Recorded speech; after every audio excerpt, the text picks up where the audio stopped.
Good morning all of you. Class 8th Hindi व्याकरण, आपका lesson है संधि।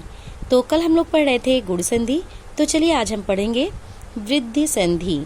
तो देखिए, जब छोटा आ या बड़ा आ के बाद ए या ए हो तो उसका ए हो जाता है, और जब छोटा आ या बड़ा आ के बाद ओ या औ हो तो उसका औ हो जाता है। देखिए, इसमें बता रहे हैं कि जब छोटा आ या बड़ा आ के बाद ए या ए आए तो उसका ए हो जाता है, और जब छोटा आ या बड़ा आ के बाद ओ या औ आए तो उसका औ हो जाता है। तो देखिए, यहाँ पे उदाहरण भी दिए हैं। जैसे शब्द है मतैक्य। मतैक्य शब्द का जब हम संधि विच्छेद किए तो हो गया मत धन ऐक्य। मत धन ऐक्य। तो ये पहले शब्द का हम अंतिम वर्ण लेते हैं और दूसरे शब्द का हम प्रथम वर्ण लेते हैं। तो ये पहले शब्द का अंतिम वर्ण ता है। ता व्यंजन वर्ण है, इसमें स्वर वर्ण कौन सा हुआ? छोटा आ। और ये दूसरे शब्द का हम प्रथम वर्ण लेंगे ए। तो ये आ और ए मिला के क्या बन गया? ए। तो हम क्या किए, ये ता पे हम यहाँ पे ये जो ए बना था इसकी हम यहाँ पर मात्रा ला दिए, हो गया मतैक्य। इसी तरह से देखिए, तथैव शब्द भी है।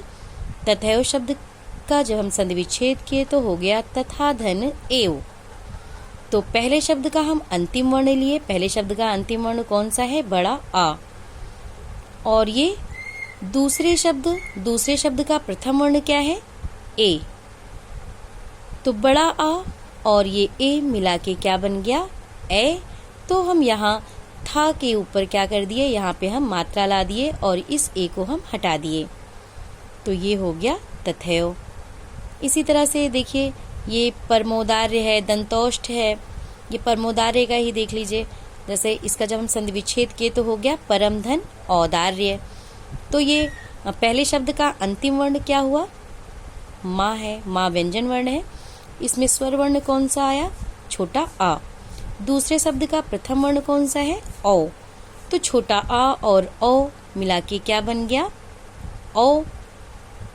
तो यहाँ पे हम ये पहले शब्द के अंतिम वर्ण माँ पे जो ये यहाँ पे औ बना था उसकी हम यहाँ पे मात्रा लगा दिए, तो ये शब्द बन गया। जब हम संधि कर दिए तो ये शब्द बन गया परमोदार्य।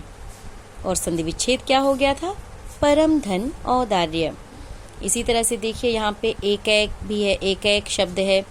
यहाँ पे जब हम संधि इसका एक एक शब्द का जब हम संधि विच्छेद किए तो हो गया एक धन एक।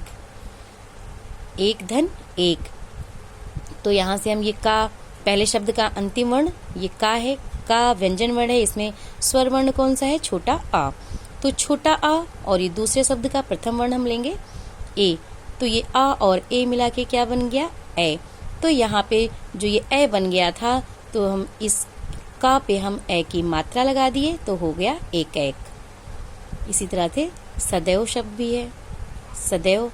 सदैव शब्द का जब हम संधि विच्छेद किए तो हो गया सदा धन एव। तो पहले शब्द का अंतिम वर्ण क्या है? बड़ा आ है, और दूसरे शब्द का प्रथम वर्ण कौन सा है? ए है। तो बड़ा आ और ये ए मिला के क्या बन गया? ए। तो यहाँ हम दा के ऊपर क्या कर दिए, यहाँ पे हम ए की मात्रा लगा दिए और इस ए को हम हटा दिए। तो सदा धन एव इतना बड़ा ना कह के हम क्या कर दिए? सदैव। इसी तरह से महेश्वरी भी है, ये सब शब्द भी हैं। तो ये था आपका वृद्धि संधि। तो आज बस इतना ही। आगे कल आज आपका होमवर्क है ये वृद्धि संधि जो मैं आपको पढ़ाई हूँ, इसको आप फिर से पढ़ेंगे और इसका अभ्यास भी करेंगे। Thank you.